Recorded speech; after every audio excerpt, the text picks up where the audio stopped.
আসসালামু আলাইকুম ওয়া রাহমাতুল্লাহ। সকলকে ফুরফুরা দরবার শরীফ আঞ্জুমানে জামিয়াতুল্লাহর পক্ষ থেকে রমাদান করিমের অনেক অনেক ভালোবাসা মোবারকবাদ জানাই। নববী মিশনের সাথে আমি দীর্ঘদিন ধরে জড়িয়ে আছি।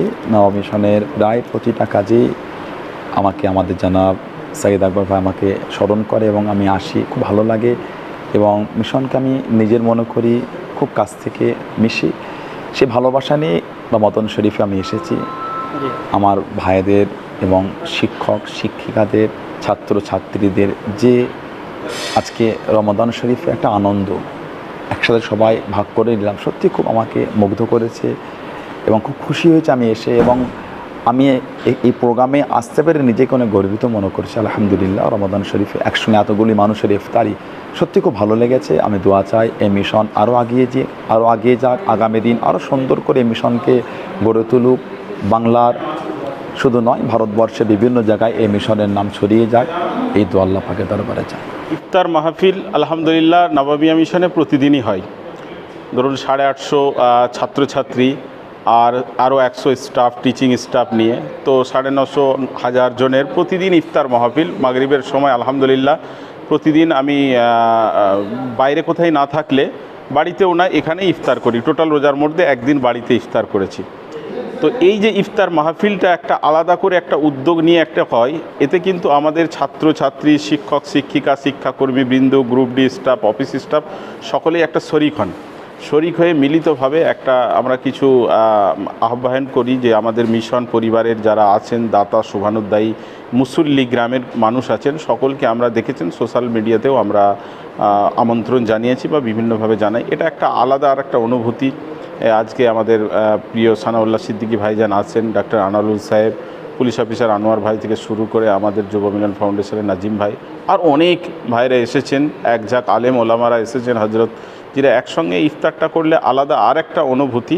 আমরা একটা পর্দার মধ্যে ছাত্রীদের একটা আলাদা বসার জায়গা করি মাঠেতে, ছাত্রদের আর অন্যান্যদের একটা আলাদাভাবে ব্যবস্থা করি। আলহামদুলিল্লাহ খুব ভালো। আর এর সাথে সাথে আমরা আগামীকাল আবার একটা রেখেছি, কিছু দুস্থ মানুষদের হাতে বস্ত্র উপহার।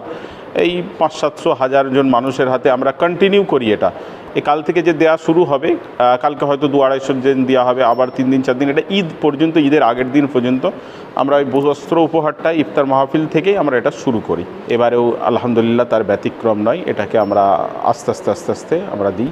এর সাথে সাথে আমরা আবার করি যেটা হচ্ছে কি, রোজার ইফতার সামগ্রী রোজাদারদের আমরা আগে একত্রিত করে একটা ডিস্ট্রিবিউশন করতাম। এখন আমরা এবারে একটা পরিষেবা, আপনারা দেখেছেন, আপনাদের মিডিয়ার মাধ্যম দিয়েও আমি বলেছি, রোজাদার যদি কেউ দুস্থ পরিবারের থাকে, ইফতারের সমস্যা, আমাদের অফিসে যোগাযোগ করলে, আমাদের মিশন সারাউন্ডিং খুব বেশি দূরে তো যাওয়া যাবে না, হয়তো আমরা গিয়ে বাড়িতে পৌঁছে দিলাম। আলহামদুলিল্লাহ আমরা গ্রামের আশপাশে আমরা এই সওয়াবের কাজটা আমরা কিন্তু জারি রেখেছি, আমরা বাড়িতে গিয়ে আলহামদুলিল্লাহ পৌঁছে দিচ্ছি ইফতার সামগ্রী। এখানে আমাদের 1,500 মানে ইফতার আয়োজন করেছিলাম আমরা, আরও 200-300 এক্সট্রা প্যাকেট রেখেছিলাম, যেহেতু আমরা সোশ্যাল সাইটে বলছি, অনেকে এসে ভালোবাসার মানুষ অনেকেই এসে গিয়েছেন, ইফতারের পর পর্যন্ত অনেকে এসে পৌঁছেছেন রাস্তাঘাটে।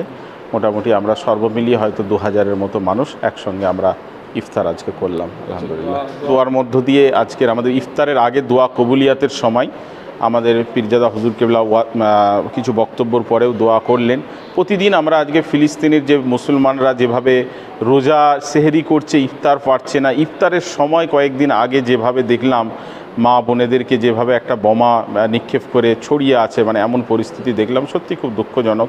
তাদের জন্য সার্বিকভাবে সারা মানব জাতির জন্য দোয়া, খাস করে ফিলিস্তিনের মুসলমানদের জন্য তো প্রতিদিন তারাবির নামাজের পরে দোয়া শরিক হয় এবং ইফতারকে সামনে নিয়ে তাদের জন্য তো খাস করে ফিলিস্তিনের জন্য দোয়া চাওয়া হয়।